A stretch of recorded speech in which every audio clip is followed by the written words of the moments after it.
Welcome to the Japan Society's regular webinar on current affairs and business. I am Bill Emmott, and as many of you know, I have the honor and pleasure of chairing the Japan Society. This is a time for some of the grand theater of international statesmanship. The G7, the group of 7 rich advanced countries, are meeting in Cornwall tomorrow. So President Joe Biden flew into Britain yesterday. Prime Minister Yoshihide Suga will presumably do so today. And Prime Minister Boris Johnson, the host, has flown in a large aircraft from Stansted to Newquay in order to lead the G7's discussions about climate change, to some controversy. But in the wings of that grand theatre, all of our countries, and not least the UK and Japan, are also trying to deal with murkier or more tricky controversies over accusations of political corruption, alleged favoritism and cronyism, and of the proper relationship between public servants and business, the private sector. On the Corruption Perceptions Index compiled by Transparency International, neither the UK nor Japan is perceived as the cleanest, most corruption-free nation in the world. That title is jointly held by New Zealand and Denmark, but neither rank too badly either. The UK is ranked number 11 and Japan number 19, both happening to be ahead of our closest ally, the United States, ranked 25th. Yet we both do grapple with accusations of corruption or bias and favoritism on a regular basis. Perhaps you might say optimistically, we look and feel relatively clean precisely because we grapple with these issues so publicly and regularly. Campaign finance and the links between political donations and public policy is always the thorniest of these topics, as our Prime Minister has seen recently over questioning about the use of political donations to finance the redecoration of his Downing Street residence, and over the financing by a mysterious unknown donor of a Caribbean holiday just after his election victory in 2019. Recently in Japan, a former Justice Minister, Katsuyuki Kawai, pleaded guilty to buying votes for his wife's candidacy on an LDP ticket in Hiroshima Prefecture and has had to leave politics. Laws are intended to deal with such issues and do, as that trial of Mr. Kawai shows. But as far as the behavior of civil servants and ministers is concerned, codes and rule books seem to need constant updating as circumstances and parties change. In Britain, with our tradition of civil service independence dating back from Victorian times, we have grappled with increasing pressure to bring outsiders with private sector skills into the public sector and to give civil servants more experience of business, but all without introducing conflicts of interest, bias, or other corruption.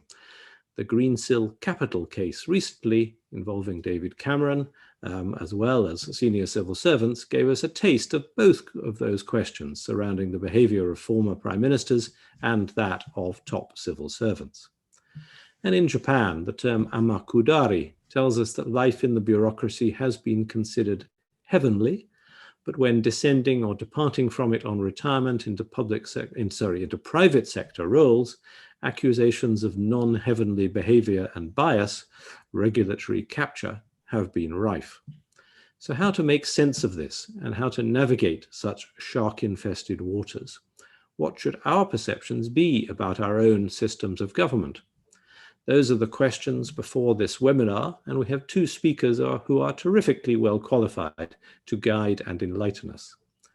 From Tokyo, we welcome Koichi Nakano, Professor of Politics at Sophia University, who has become a well-known independent critic on politics and governance in Japan, and who has for many years studied issues of political scandals and administrative reform. And from London, we welcome Alex Thomas, Program Director at the Institute for Government, the independent think tank that specializes in precisely these sorts of issues. Alex joined the Institute following a career as a civil servant, latterly in the Department for Agriculture and Rural Affairs, but before that as Principal Private Secretary for the head of the Civil Service, the late Sir Jeremy Hayward, whose name has come up prominently over the Greensell affair. As usual, our speakers will give 10 minutes of opening remarks, following which we will have a discussion and, crucially, your questions. Please, as usual, submit those questions using the Q&A function, and feel free to vote for other people's questions so as to bring them to my attention. As Britain has recently been grappling especially with an array of these issues, we will start with Alex Thomas in London. Over to you, Alex, and welcome to the Japan Society. Thank you, Bill, and thanks for having me. I've been looking forward to this for what promises to be a really interesting event for me as well, to learn about Japan. I mean, I would pick up on a few of the themes of your excellent there as I start. As someone who's revolved, as you said, out of the recently, but not into a business, but a think tank. These issues feel quite sort of pertinent to me as well. But taking a step back, as you intimated, Bill, the UK has, like so many other countries, had regular cycles of scandal response that has formed our ethical framework that exists at the moment. I'm not going to go all the way back to Lloyd George in the 1920s selling peerages explicitly or even further, but I mean, just to mention a few recent and relatively recent highlights. The 1990s, the major government was very severely undermined by accusations of sleaze, cash for questions, personal probity, and as I'll say in a moment, that moment in the 90s set up most of the ethical architecture and standards architecture that we have today in the UK. Tony Blair was caught up in a cash for honours scandal in the mid-2000s, not quite as bad as Lloyd George, but caused him political damage at the time. Huge MP's expenses scandal in the late 2000s, which combined with the other sort of political things that were going on at the time, the financial crash created a sort of moment of instability. Throughout the 2010s, undercover cameras capturing cringeworthy ex-ministers selling their services as lobbyists, and then recently, as you said, Bill, the issues around the Prime Minister personally with his behaviour and the scandals around the Downing Street flat and others, but then also, and particularly pertinently to this subject, the Greensill Capital, David Cameron, ministers, civil servants. Again, I'll come on briefly to say why I think, as you intimated, that particular scandal encapsulates a lot of these particular issues that we deal with. It's an almost perfect exemplar of many of the problems. The core theme of what I would say about the UK system of standards and ethical oversight is that it relies on self-restraint, on a ministerial, particularly prime ministerial, civil servant integrity. The rules exist, they help. There is a sort of fairly delicate ethical standards infrastructure, but in the end it relies on individuals following those rules, and the sanctions that when they break the rules are remarkably limited and generally come down to political capital and whether they can get away with it politically, bluntly. So the ethics architecture, as I said earlier, in the UK developed incrementally, but there was a big moment in the 1990s, which was really when most of the standards, the framework that exists today came from, when Lord Nolan was asked to look at the whole environment around ethics. And his core insight, I think, was that you can't legislate for everything, you can't set up very detailed standards. He focused his recommendations around the principles of public life, as he called them, the Nolan principles: selflessness, integrity, objectivity, accountability, openness, honesty, and leadership. And the hope and expectation there was that those would be hardwired into the British sort of political culture, and that ministers and civil servants would act according to those. But I think Nolan recognised that wasn't enough. He enhanced the role of the Committee on Standards of Public Life. The government at the time accepted recommendations to turn what was a sort of arcane document about questions of procedure for ministers into what's now called the Ministerial Code, to set out the standards in more detail that ministers should make. Created an independent advisor on that Ministerial Code to advise the Prime Minister. And over around the same time, something called the Advisory Committee on Business Appointments emerged to regulate the appointments that former ministers and senior civil servants could take on leaving office.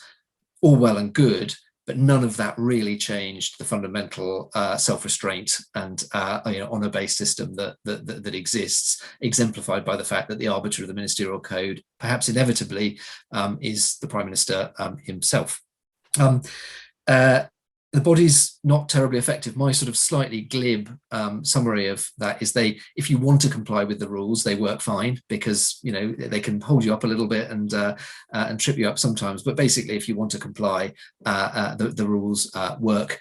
If you don't want to comply, they're pretty easy to sidestep, which of course is entirely the wrong way around and puts things topsy-turvy to how any structure should be.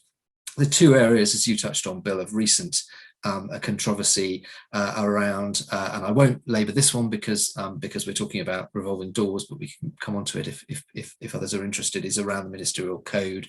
Priti Patel, the Home Secretary, was accused of bullying staff members, was investigated by the Ministerial Code. The Prime Minister's independent advisor said that she had breached the Ministerial Code. The Prime Minister actually perfectly within his rights under the system said, no, she hasn't. I don't think she has. I'm going to ignore that. Independent advisor resigns, and the ship of state sails on with relatively little disturbance. Similarly, some of the recent controversies around decorating the Downing Street flat, or the Prime Minister's personal conduct and how he's declared gifts and donations. Because the arbiter of the code is the Prime Minister himself, he can decide what the consequences are. So relatively little disturbance in that sense.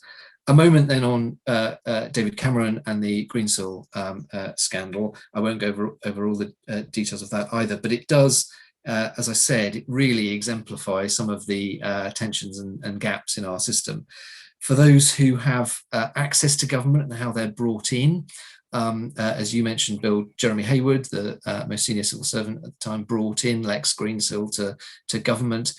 It does seem that there was, that was quite a loose process, not much rigour over his appointment, and also the access that he was able to have in terms of an office in Downing Street, a pass to get into the building, and so on. So gaps in terms of the original sin, if you like, of the Greensill scandal, of inviting him in, which was not in itself a bad thing, but not a lot of oversight of how he was brought into government.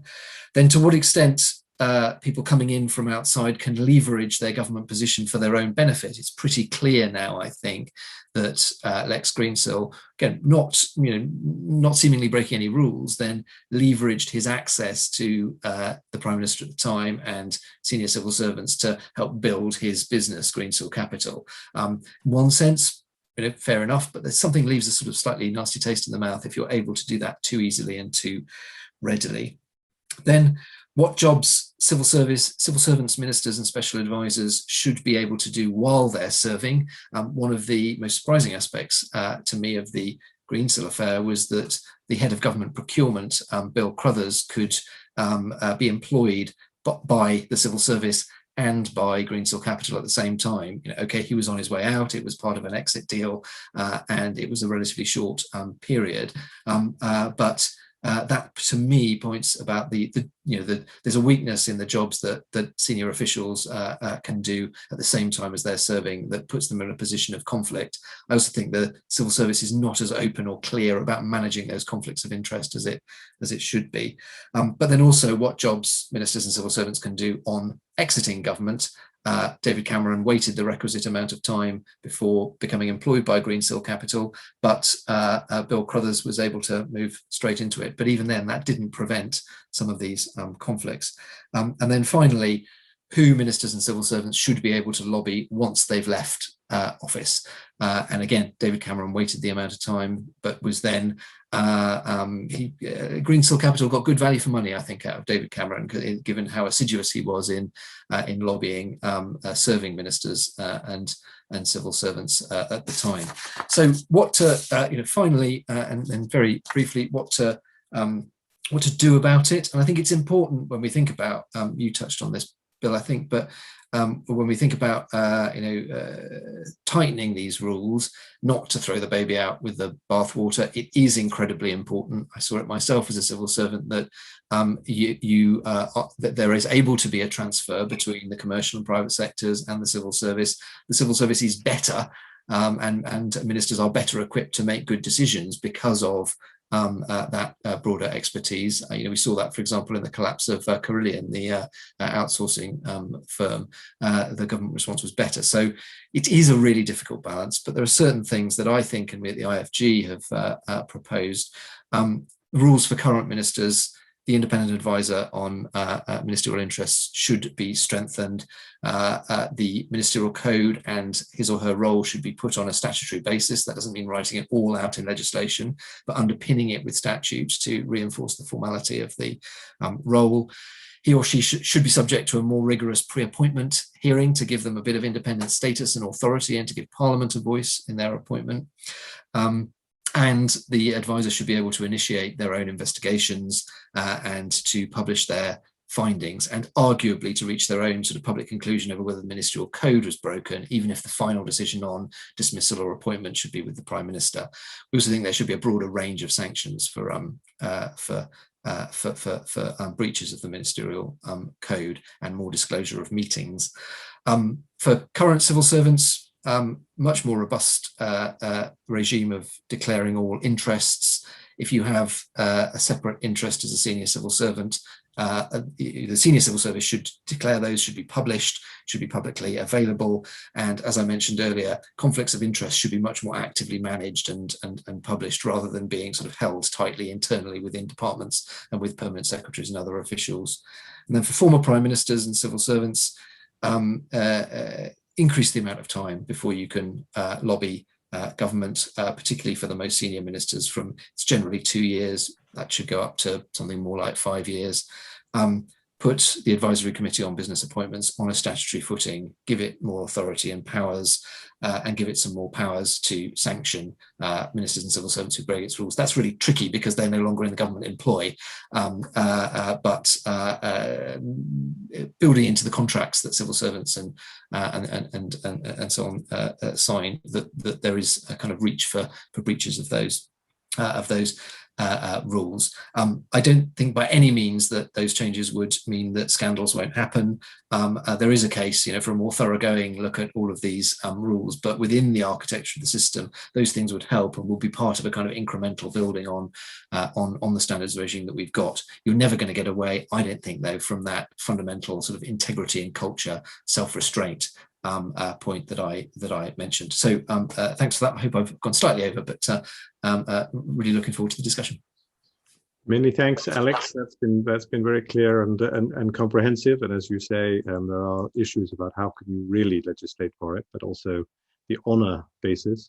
Now, I remember back in the 1980s when I was a correspondent in Japan, noting particularly an LDP politician saying, candidly, to expect ethics from politicians is like expecting to buy fish in a greengrocer's store. Over to you, Koichi. Bill, on that positive note, it's a very great pleasure to be here with you, even though online. So I'd like to thank Bill and Heidi for organizing this and giving me this opportunity. And thanks, Alex, also to give me an opportunity and all of us to learn from the British example. What I tried to do here today, and I'll be screen sharing a little bit. I don't have too many slides in order to keep myself within the time limit, but because I'm going to provide sort of a Japanese perspective, but also because I'm a political scientist by background, I'm not a legal expert of this. So it's really from a political perspective. I prepared the slides in order to make it somewhat easier for us to sort of, keep things in a comparative framework. So I'd like to start with the kind of historical roots of state business relations in Japan, which I think is important because it sort of, differentiates Japan and Britain to a certain degree. And Bill already mentioned the term, and this is Amakudari, descent from heaven in literal translation.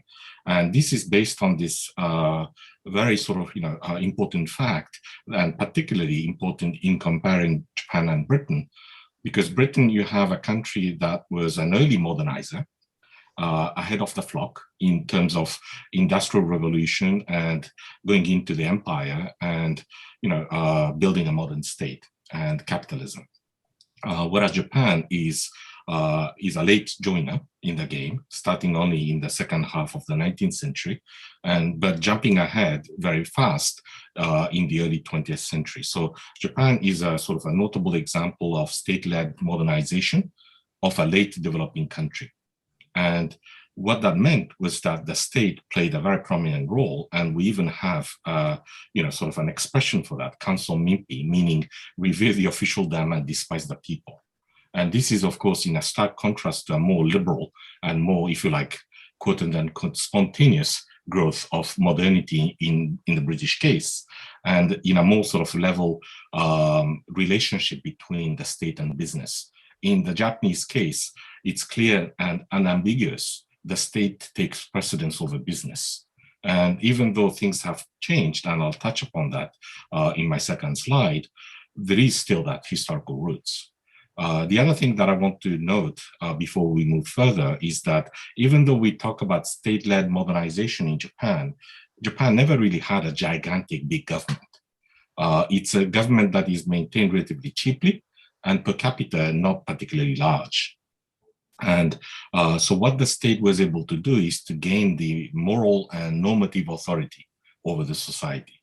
So it has normative authority to mobilize society and businesses, and do not need to have an extended state bureaucracy of its own, but really have extended networks that like tentacles of the state that reach out to the minute corners of society and industry. And Amakudari was part of the deal. So elite bureaucrats were recruited from the top schools, usually the University of Tokyo, law faculty, or in the case of civil engineer bureaucrats, for example, from the engineering department of the University of Tokyo, then they would retire at a somewhat younger age, perhaps in their 50s, and then they descend from heaven to go to head various organizations and corporations at a top level position.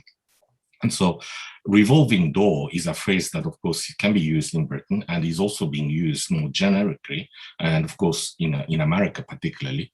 But in the Japanese case, it's not really a horizontal move, but it's really more like top down, descending from heaven to the earth, I suppose, to the reality. And that is not just sort of an expression, but I think that captures an important part of the dynamics that is still with us.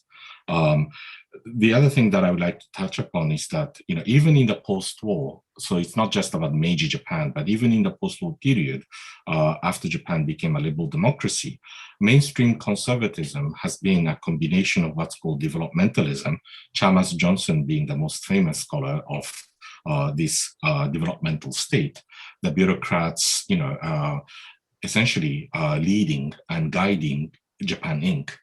And institutions like Amakudari are being used to mobilize industries in one way or another.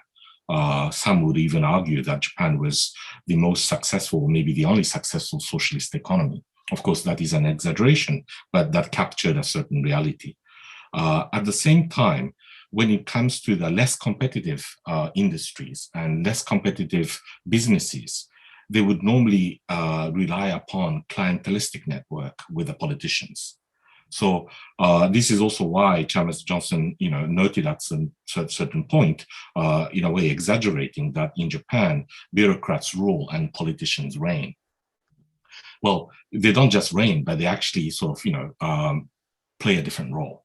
The bureaucrats were the main architect of Japan's high-speed growth and have extensive and, Amakudari-like collusive ties even with the blue chip companies. But when it comes to, for example, agriculture, when it comes to retail industry, when it comes to, declining industries, or the weaker actors in otherwise competitive industry, they would try to access government decision or favors through the political networks. And so there is something of a division of labor between the politicians and the bureaucrats. And this is important because the form of corruption that comes out could be a bit different between the politicians and the bureaucrats. Then there were some key reforms that were conducted, and this was particularly coming from the 1980s and the 1990s with the neoliberal turn. And in a way, it's kind of funny and also interesting to talk about this today in the forum of Japan Society in London, because of course, this is the time, particularly in the 1990s, when Britain was held up as a model for Japan to change its state-business relationship, but also the governance system in general.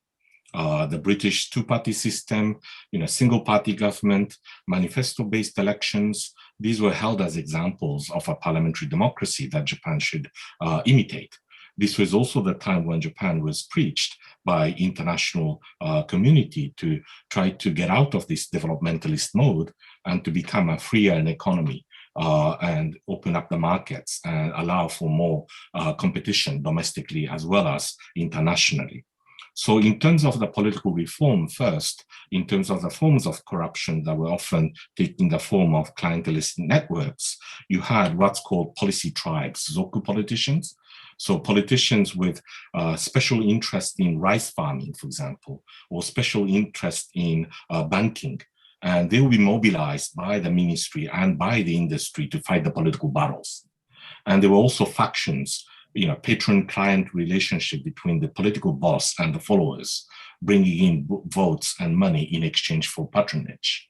There were also public works projects, the bridges to nowhere, the tunnels that need to no place, or subsidies to declining communities because they had the political power to bring in these subsidies. So the idea was through the introduction of the British-style first-past-the-post system, pork barrel politics would come to an end, personalized politics would come to an end, and instead you'll have a more rational competition based on policy differences between different parties.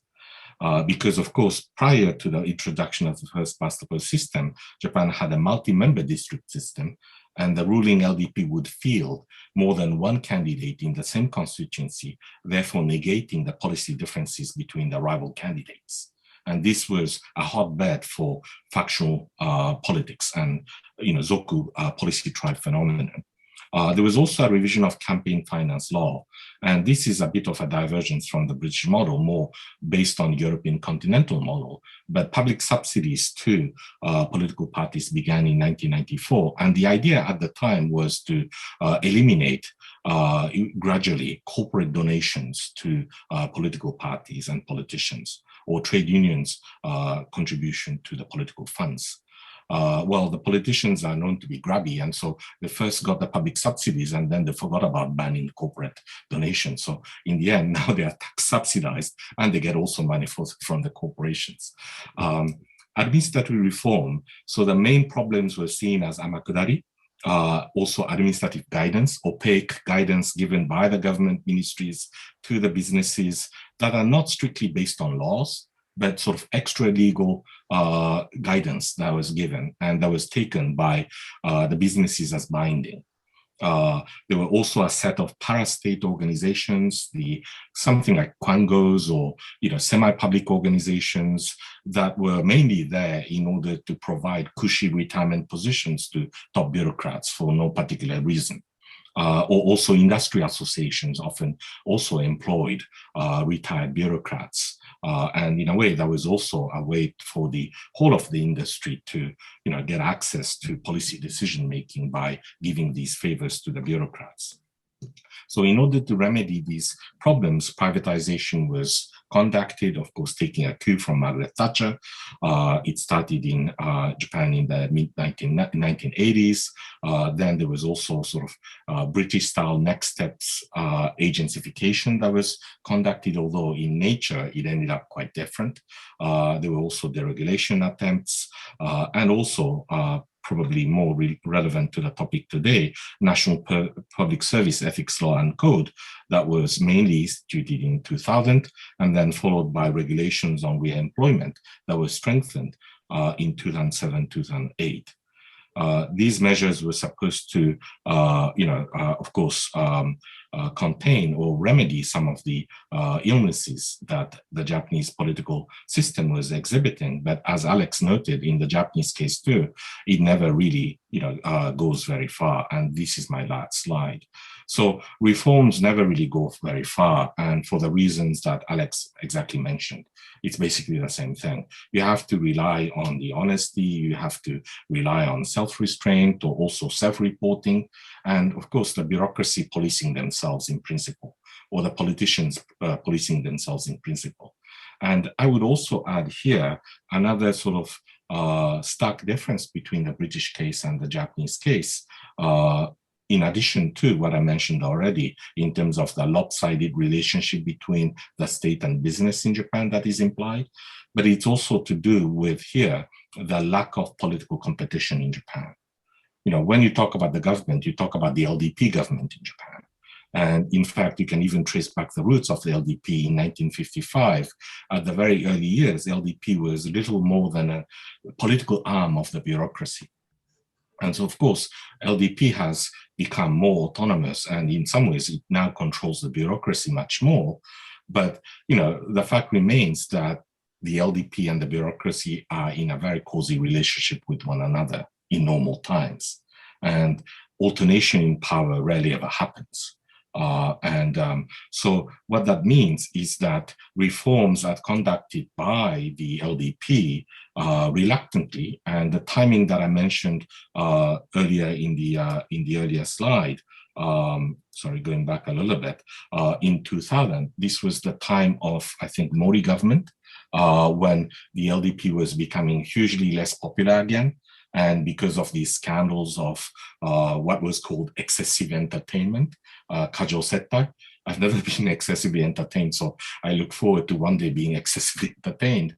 But when that became a real issue on the newspapers, and when the LDP felt the heat coming from the opposition critics, they quickly instituted these rules, but then they forgot about it. And again, in 2007 to 2008, this was the time when Abe was in power for the first time, only briefly for 1 year. And this was also, again, at the time when, the bureaucrats' behavior were being frowned upon, and the then opposition DPJ, which was on the rise and which would come to power in 2009, were breathing down the neck of the LDP. And so they would legislate these acts, but then they move on to, once they codified, then they kind of forget about it. And one tricky thing about the codification is that once the laws are passed, then legal responsibility becomes the main thing. And so focus will be more on whether it's illegal or not. And the moral responsibility, the political responsibility of these conducts that are questionable, if not, strictly illegal, because there is a real gray zone. And in fact, for cases like bribery, you really have to show that, there was not just the bribe offered, but also that the person who received the bribe actually used political power to make a difference in response to the bribe received. These things are often very hard to prove. And so if you get away with it legally, or once the prosecutors or the police start to conduct the investigation, the politicians often get away by saying that, oh, I can't take any responsibility right now because it's being investigated and I'm still clean right now. And very often they get away with it in the end. So in the absence of political check and balance, the vicious circle of collusion and cynicism, maybe the revolving door of collusion and cynicism, becomes prevalent. I think at this point in Japan, you still once again see the LDP being very dominant and very comfortably in power. And in spite of the recent scandals, some of which Bill mentioned, there is very little discussions inside Japanese politics. Other than the criticism against the scandals, there's really not that much in terms of whether new codification is necessary or how these politicians or the bureaucrats should be held accountable. And this is in some ways, a production of the fact that codes are there, but they are quite toothless. And then the politicians and the bureaucrats get away with it because there is not enough political heat. There is not enough political check and balance. I stop here. Thank you. Thank you very much, Koichi and Alex. That's been excellent. I think it reminds us that this is a very difficult issue to get proper checks and balances on, and I feel I should mention that it's not just the UK and Japan. I mean, I think one of the shocking things during the Trump era in America was the discovery, which was certainly new to me, that there were a creature called inspectors general who were there to investigate and to look at what federal government was doing, including the cabinet appointed by President Trump, and he and his cabinet could fire these inspectors general, as Mike Pompeo did of the State Department. So this circular issue becomes clear. Let me ask, as a media person, what role each of you think the media and public discussion can play in this, in that we in the media like to think of ourselves as a fourth estate, as an outside pressure group, but do we actually do that, or are we ourselves too illegitimate to do that? Alex, in the UK, start with you. Thanks, Bill. Funny enough, I was thinking as listening to Koichi about that I hadn't mentioned journalists and the media, and it's I do think the media has a really important role to play, and obviously in the UK, a lively and vibrant media that is interested in nothing more than holding politicians to account, particularly for sort of personal misdemeanors or corrupt behaviour. So absolutely central to that. I think, though, it's the factors that Koichi just said still pertain. So the media is a medium for identifying, investigating, uncovering these things. I don't think, if you look in the UK at the revelations around Greensill Capital or almost any of the other scandals, none of them would have, almost none of them would have come out through the normal transparency declarations or ethical oversight and codes. They are almost always triggered by a media investigation, a leak, and then that leads to the architecture of standards and ethics kicking in. So I think that the media is absolutely critical in uncovering, picking away at, raising questions, identifying areas where behaviour is improper.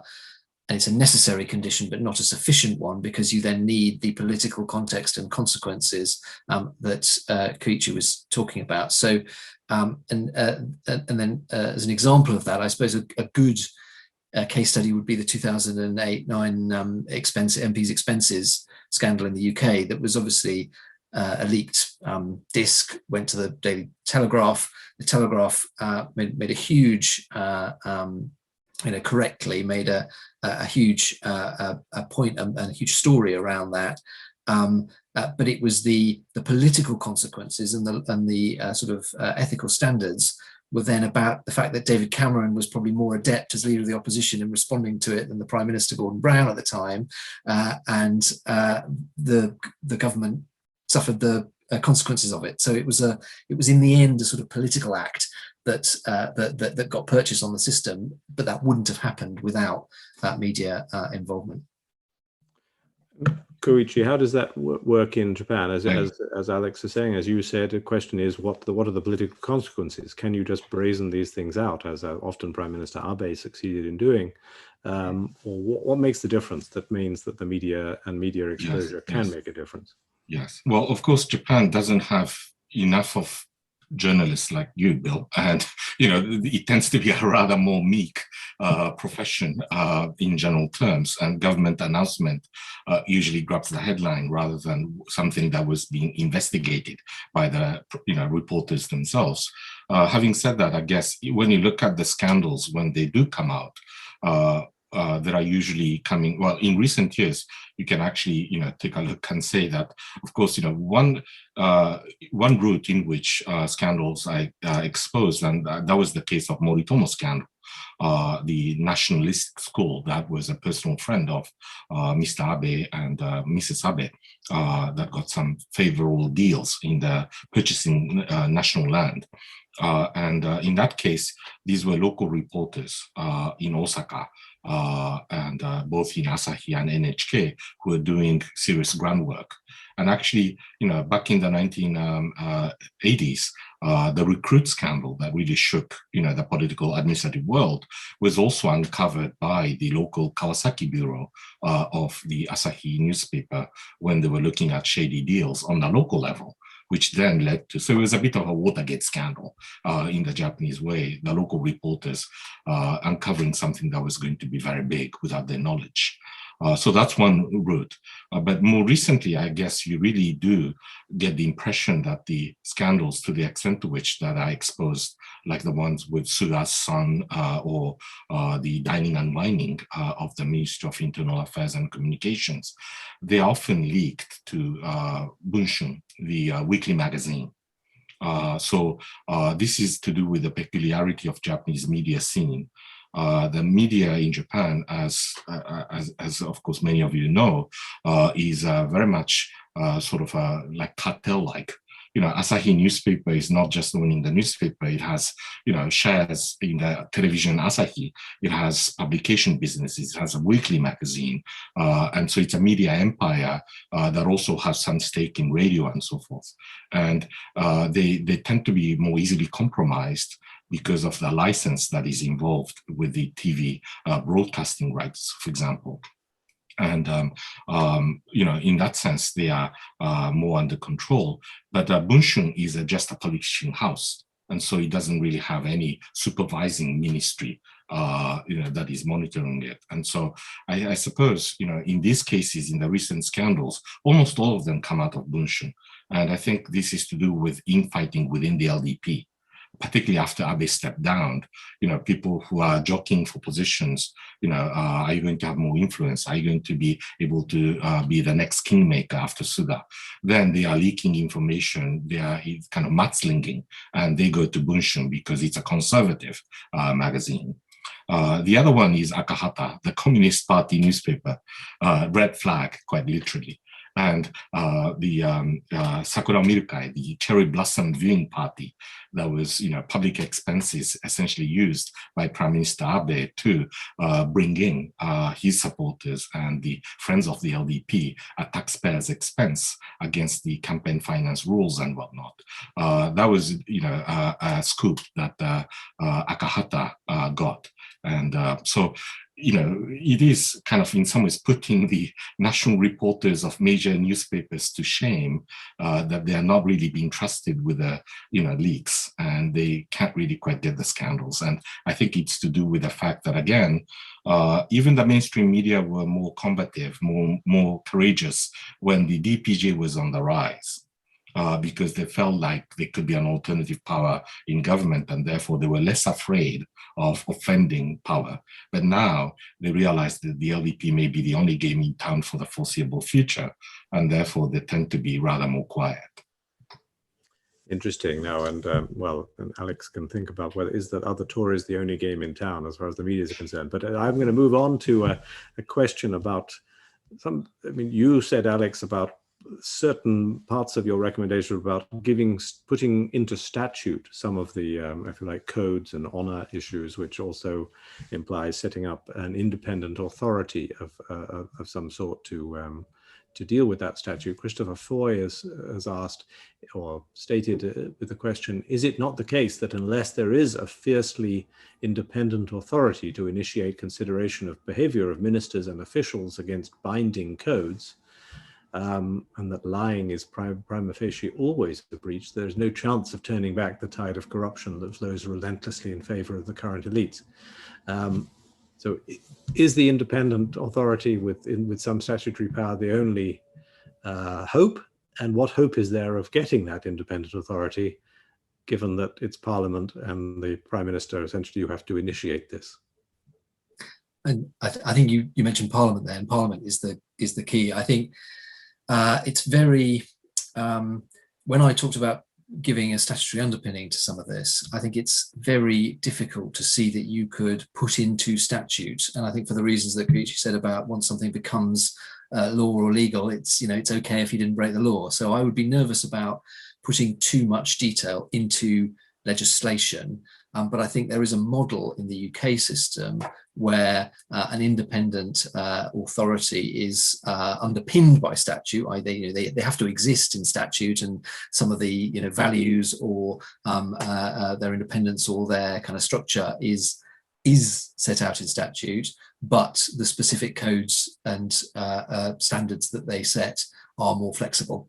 So that's the sort of model that I would think of, both for the Prime Minister's advisor on interests and the advisory committee on business appointments for the revolving door. So I think that model doesn't solve everything, but it helps.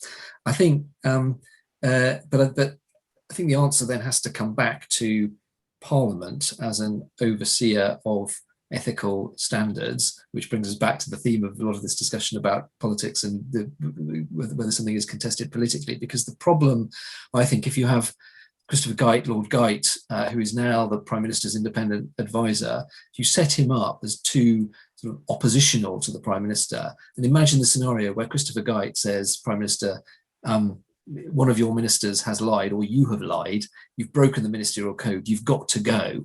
There is something worryingly undemocratic about someone in that position saying to a Prime Minister, you breached the code, you've got to go, or you've got to have this sanction, you've got to sack a minister. I personally think the power to hire and fire ministers has to remain with the Prime Minister, and the power to get rid of a Prime Minister needs to sit with Parliament if the Prime Minister no longer commands the confidence of the House of Commons. So that's the sort of compromise space that I've tried to work up the strengthening of the rules. But so I'm sort of a tilt towards independence without getting worryingly undemocratic would be my take on that. Thank you. And I mean, Koichi, to what degree can the law act as a restraint, and activism through the law act as a restraint in Japan?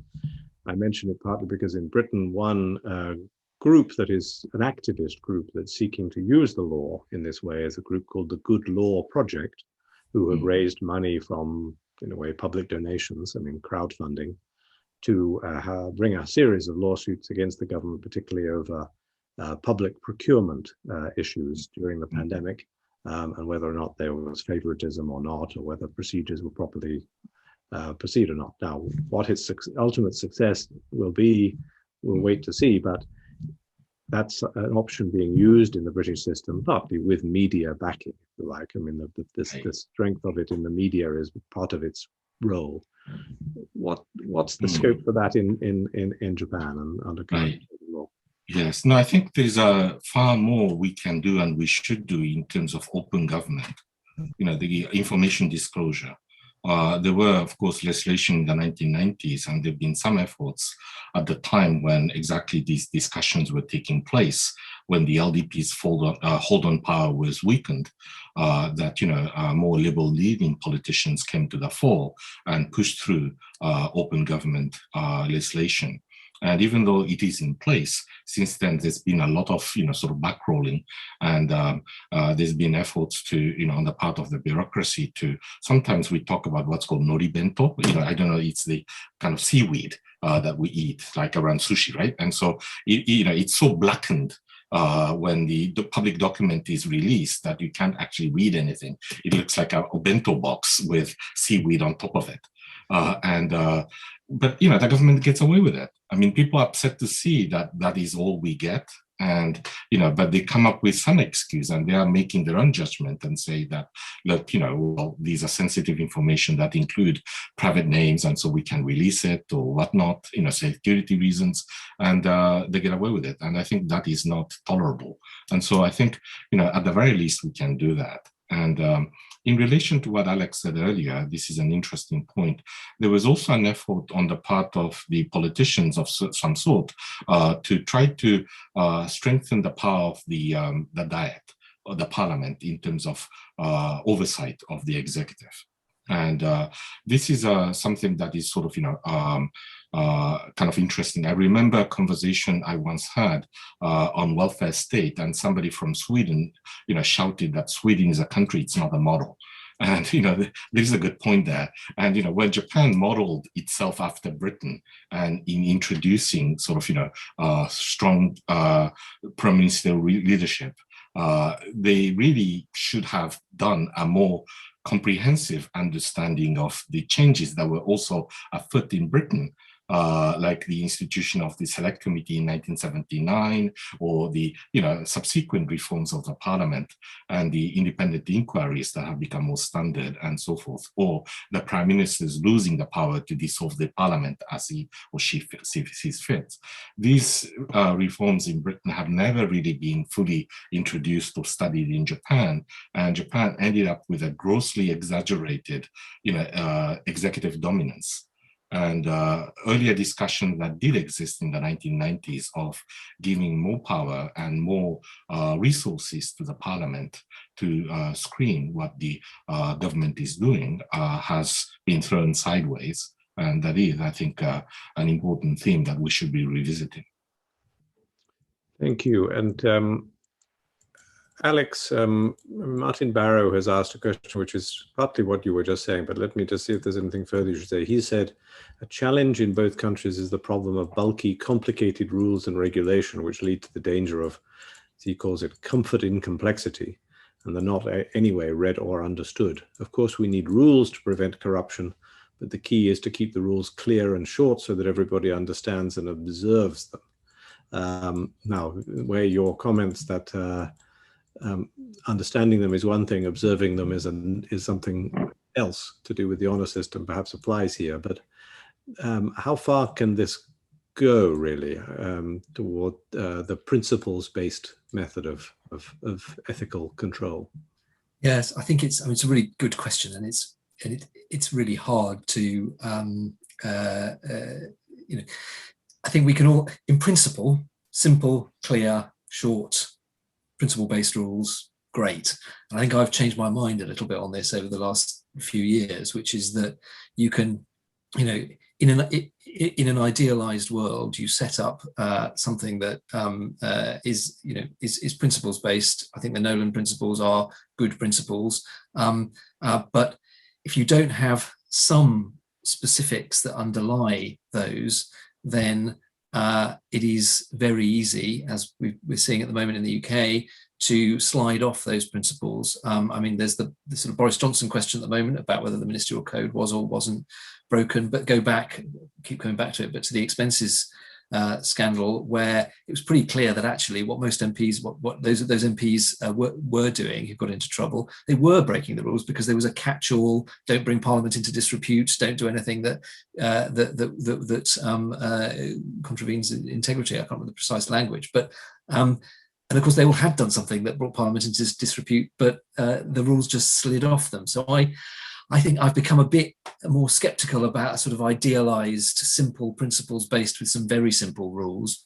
And you need enough specificity so that journalists and others can put those who exercise power on the hook for some of these things. That's, of course, not to say there should be a sort of 386 page ethical code, because I think the question is quite right, that you then lose yourself in the complexity of that. No, well, it's only a minor breach and therefore it doesn't really matter, and it's page 281 of the rules.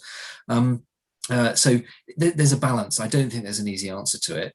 I do think, sort of a related point though, one of the traps that we have fallen into with the Ministerial Code in the UK in particular is there's a huge clamour whenever there's a question over whether a minister has broken the code. They've broken the code, black or white, they must go if they've broken the code. And I think we lose some subtlety around that, around what the consequences of breaching the code should be. So there are incredibly significant breaches of the code: lying, treating people abusively, or bullying, or misleading the public. There are others about not notifying Parliament quite in time, or going out and doing a media appearance without clearing it with number 10, or some minor stuff. And we've lost a sense of proportion, I think, around the code. So that's an area for a bit more kind of codification as well. Koichi, I mean, you mentioned the case of Prime Minister Suga's son and the company that he was working with, and the wining and dining issue on the ministry. my assumption is that actually breached a specific set of rules Right. that were laid in place. And what are the consequences of that looking like being? Well, on the side of the Tohoku Shinsha, the company that was employing Mr. Suga's son, they were, in fact, increasingly it's becoming clear that they were trying to lobby the government officials in order to get, license permission, and also in order to somehow cover up, perhaps, a breach of the foreign currency law in terms of foreign investment into the broadcasting company. And so they were, having to see some consequence. And I think Mr. Suga's son also lost his job as a result. But this was not to do with any legal punishment, but a punishment that was meted out by the company itself. On the side of the bureaucracy, there was internal investigation that was conducted by the ministry itself. And they left off the hook, for example, a prominent woman bureaucrat who was at the top of the communications bureaucracy, and then since became the communications director of Mr. Suga, the prime minister. She was the one who was handling the press conferences. And because she was technically no longer an official of the Ministry of Internal Affairs and Communication, she was never subjected to even the very harmless investigation that was conducted by the ministry itself. So she voluntarily, I guess, offered some salary back and then resigned. But of course, people can be very cynical about this and expect her to be getting some sort of amakudari position when people forget about her in a good company, because given her prominence and given her political contacts. And so for the other bureaucrats who are receiving these favors, I guess they had some pay cut and some rather, non-consequential punishment that was meted out. And because, in the ministry, nobody really think that this was an issue in the end. I mean, if there is an issue, it's the fact that they got caught, and it's more seen as something that is unfortunate. And so in terms of promotion and in terms of the future prospect, I don't think there is any lesson that is being learned there. So as a final, perhaps as a closing question from me to you both, as we've said, all countries face these issues. We see in France that former President Sarkozy is almost constantly on trial now for alleged campaign finance breaches, as was President Chirac before him. In South Korea, we see every president ends up in some form of disgrace. So there's no great sign of great cleanliness anywhere. But are there examples that you think that our countries can learn from? Of course, each other, but also where do you look for lessons and for perhaps inspiration in looking at these issues? Alex, where do you look? Where do you think? I'm going to. That's a very good question and a very difficult one for the reasons you set out. I think perhaps slightly counterintuitively, some of the inspiration that we can look to comes from the United States. I think obviously that country has been through an extraordinary few years politically. I wonder if the UK system would have held up as quote unquote well as the US system did to the barrage that came at it from Trump and associated parties. So I do think you can't just, for Koichi's excellent point about not treating a country as a system, you can't just sort of apply the system. But I think some of the aspects of an independent ethics office, some of the transparency and some of the more entrenched codification, the instinct towards releasing more information, and some of the independence of the kind of bureaucracy that exists in the United States is something to learn from. And I think a study of how the ethical standards in the United States really, take Trump out of it, but how they stood up to, an incredibly severe test would be very interesting. Otherwise, clearly, lots of things you can pick and choose from the Scandinavian countries and elsewhere. But you're dead right Bill, that there's no panacea to this. This is an involving thing. Koichi, any last thoughts where you learned? Right. Well, I mean, I kind of agree with that, what Alex said, but also for Japan, given its history as really this sort of asymmetry of power between the state and society on the one hand, and really the absence of alternation in power, I think, you know, having some sort of independent, politically neutral body of some sort is actually really very difficult, because it always ends up getting captured by the bureaucrats. It always ends up being captured by the conservatives, and therefore they serve little purpose.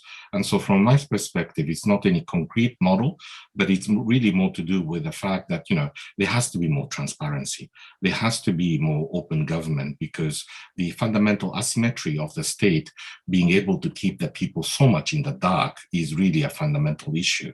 And then also you need a more level playing field politically. You do need to have more political competition.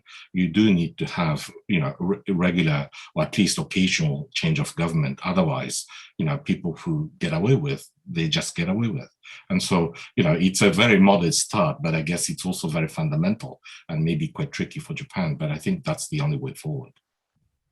Well, thank you to you both, Koichi Nakano and Alex Thomas, for a very enriching discussion, almost a classic case of how the UK and Japan can compare and contrast and learn from each other's systems and experiences in dealing with an issue for which there is no final answer.